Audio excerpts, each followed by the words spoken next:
Good morning, and thank you for joining us.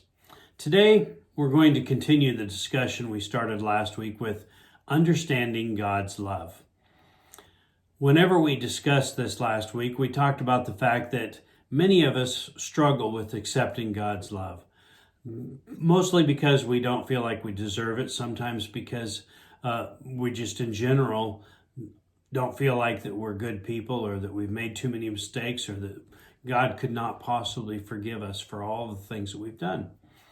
This seems to be a common theme for a lot of people.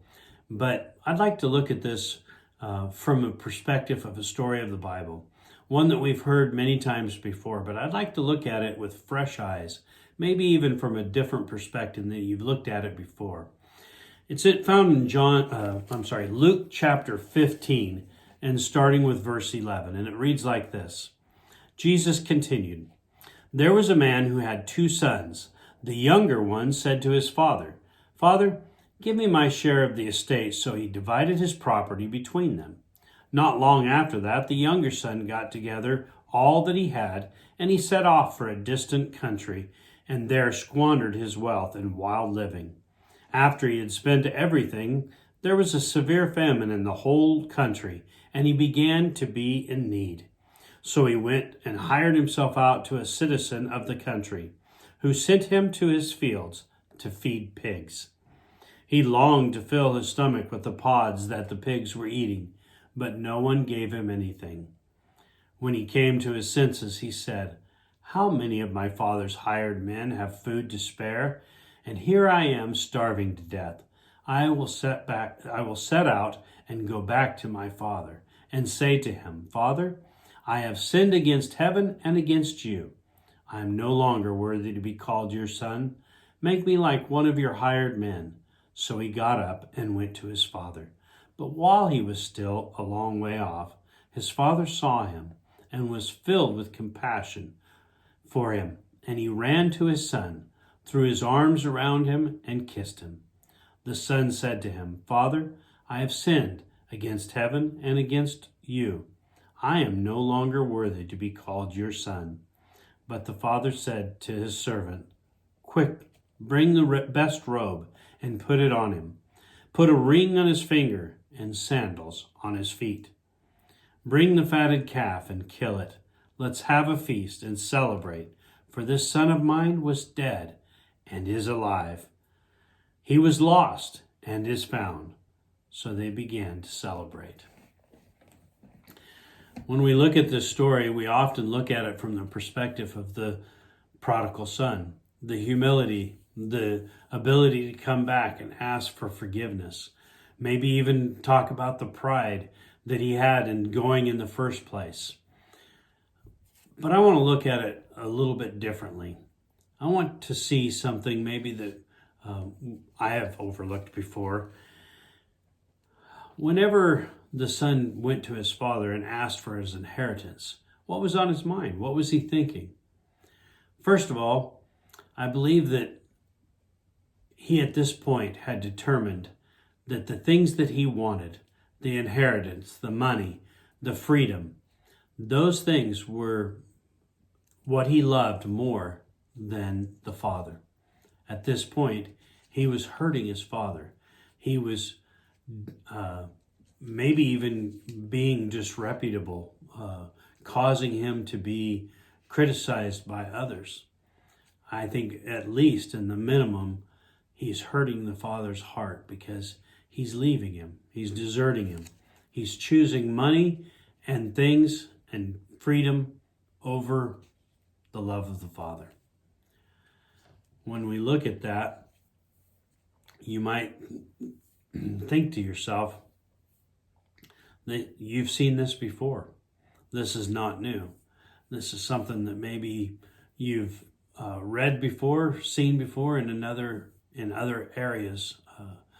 And I think you're right.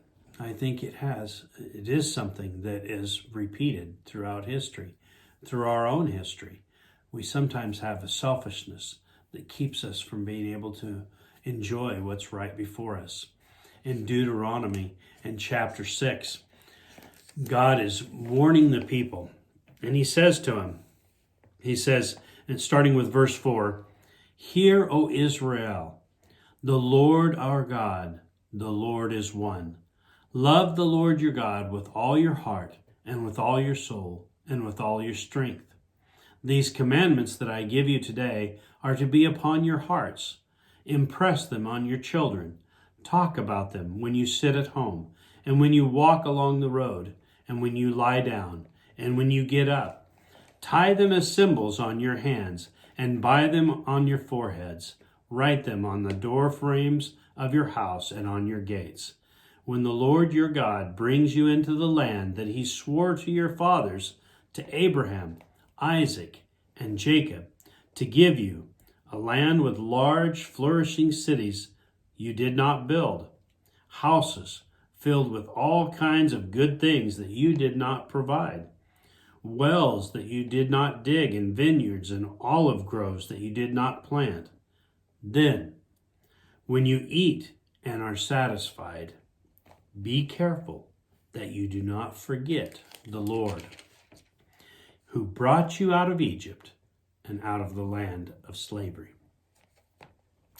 Again, in Deuteronomy chapter 8, he again mentions in verses 7 and following, he says, "For the Lord your God is bringing you into a good land, a land with streams and pools of water, with springs flowing in the valleys and hills, a land with wheat and barley, vines and fig trees, pomegranates, olive oil, and honey, a land where bread will not be scarce, and you will lack nothing, a land where the rocks are iron, and you can dig copper out of the hills.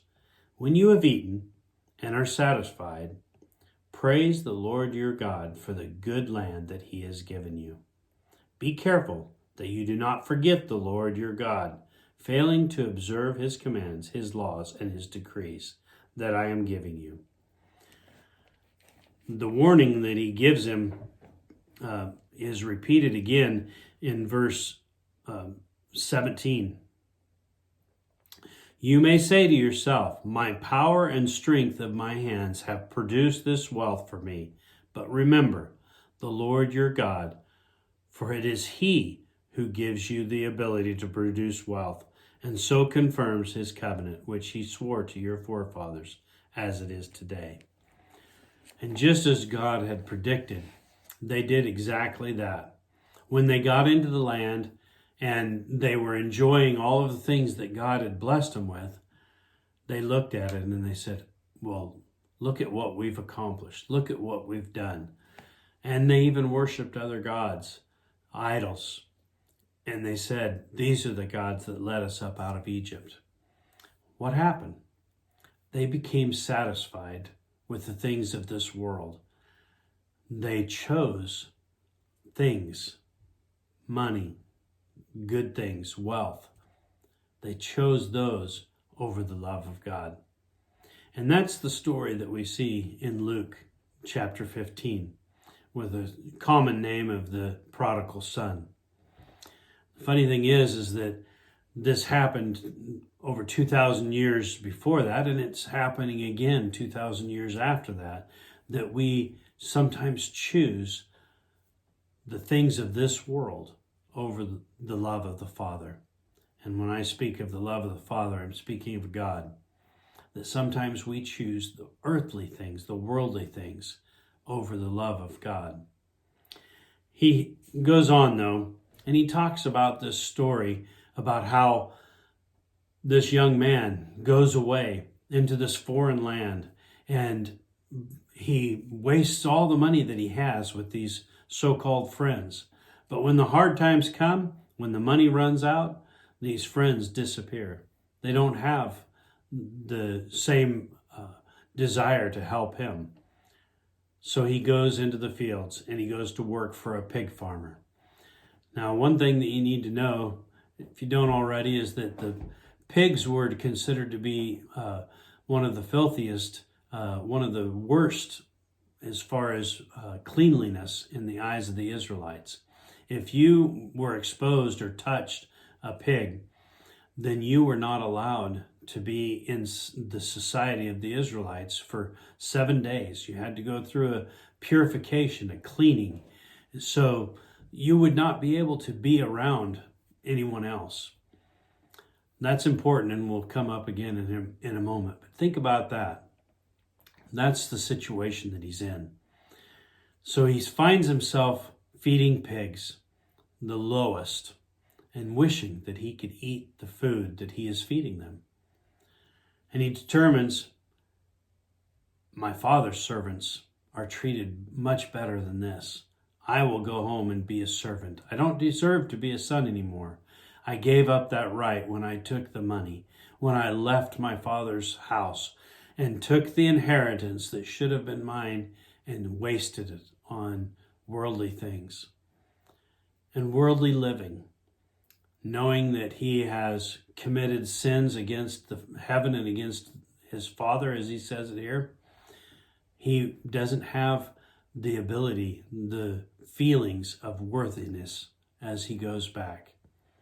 But as he approaches his father's house, he determines that he's going to beg his father for forgiveness and ask him if he could just simply be a slave. But his father, the perspective of his father, as he sees the son coming and he realizes that it's his son, and he runs to greet him. He doesn't walk out there. He doesn't wait for the son to come to him, but he runs to him and he throws his arms around him. Now think about that for a moment, what we just said about the pigs. He probably stunk. He probably smelled like pigs and maybe even was dirty and filthy and looked bad. I imagine his clothes were probably filthy. The tendency might have been to plug his nose and say, go take a shower, go do this, a shower, go bathe and get cleaned up. But whatever it is, instead, the father, without hesitation, throws his arms around the son and welcomes him home. But the son, I can just see him pushing the father away and say, no, you don't understand. I am unworthy. I have sinned against you and against heaven. Please forgive me and take me back as a servant, a slave in your house. And he says, no. He said, you are my son. And he says to a servant, go, get a robe, get sandals for his feet, and get a ring for his finger. And then kill the fatted calf. We're about to have a celebration. For my son was dead, and now he is alive. He was lost, and now he is found. The father's love welcomed back the sinning son, the one that did not deserve anything at this point.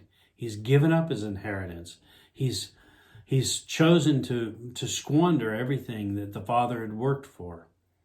But yet he welcomes him back as a son. And he treats him like a son. When you think about this story and you think about the different things that we just talking about with the Israelites and how many times did the Israelites sin against God and God disciplined them until they realized what they've done. They repent, they come back, and God accepts them. Time and time again this happens. And every time God welcomes them back as a loving father. He welcomes them back and restores them to the household to the household of God. Welcomes them back into the family. This is the picture of God that we need to put in our minds, to have in our hearts, to recognize that God is a loving God. Does he discipline us? Absolutely. Does he cause things to happen to us so that we can grow, mature, become closer to him, more dependent on him? Absolutely. But does he love us? With his whole heart. And he would give all things to welcome us back into that fold. The question is can we accept that? Can we willingly let the Father take us home, take us back in. It's kind of funny, one of the stories that Jesus told here is represented also in when he fed the 5,000. And then the next day, the crowd follows him. And as they're following him, he turns to him and he says, "You're not here because of the miracles I've done. You're here because I fed you. And now you want more food." And I wonder sometimes if we are just seeking the things of this world, or are we truly seeking to have a relationship with God? God is desiring and seeking to have a relationship with us. He gave everything.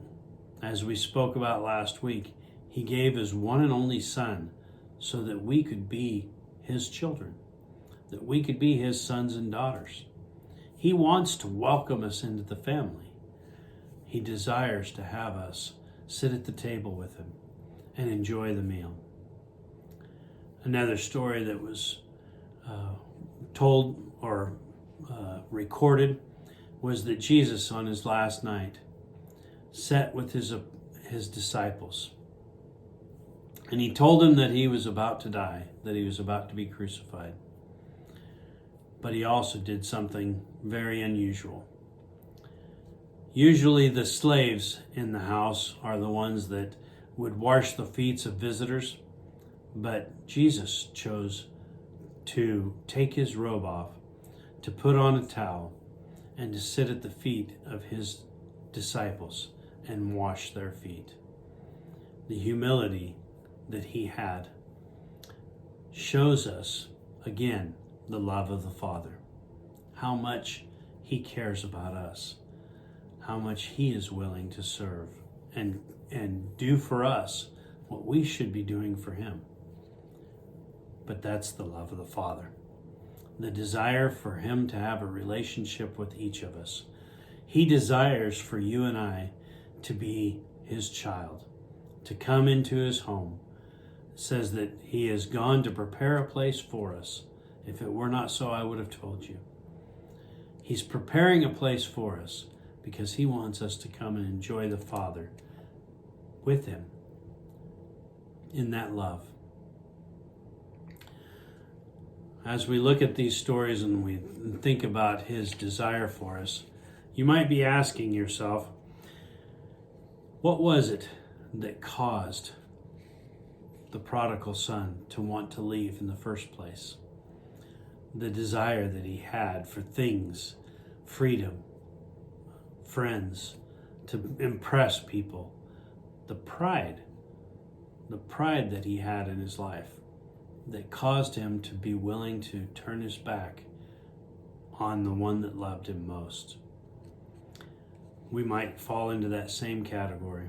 We might also fall into the habit or the rut of following our own desires instead of listening to God's desires for us. I believe that the reason that the son left the father's home was because he put a stronger value on what the father could give him than he did on what the father was to him. Because he put that stronger value on what he could give him, he left. This is something that we struggle with today a lot. We call it the prosperity gospel.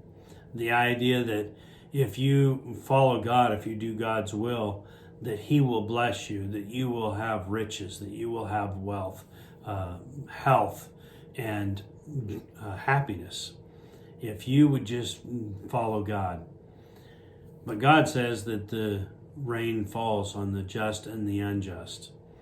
The idea being that just because we follow him, we're not going to get everything that we want and desire. That would be buying us. And God wants us to come to him willingly. He wants us to come to him because of our love for him and our desire to be loved by him, to have that relationship with God. He doesn't want us to come to him because of the things that we can have, the things that we can get. He wants us to come because of the love, that relationship. I'd like to challenge you this week to think about some things. Why are you a believer? Why do you follow God? Why do you choose to be a Christian? Is it because you want to have a relationship with God? Is it because that you desire to enjoy the love of the Father? Or is it because of what you might receive or get? What you might be able to enjoy on this earth? When he's gone to prepare a place for us, he has gone to prepare something that we can enjoy for eternity. That fellowship with God, the ability to enjoy his love, to be enveloped, to have his loving arms wrapped around us. That's what God is to us, what it should be to us. Not seeking out the things of this world, the blessings of this world, but the blessings of the Father.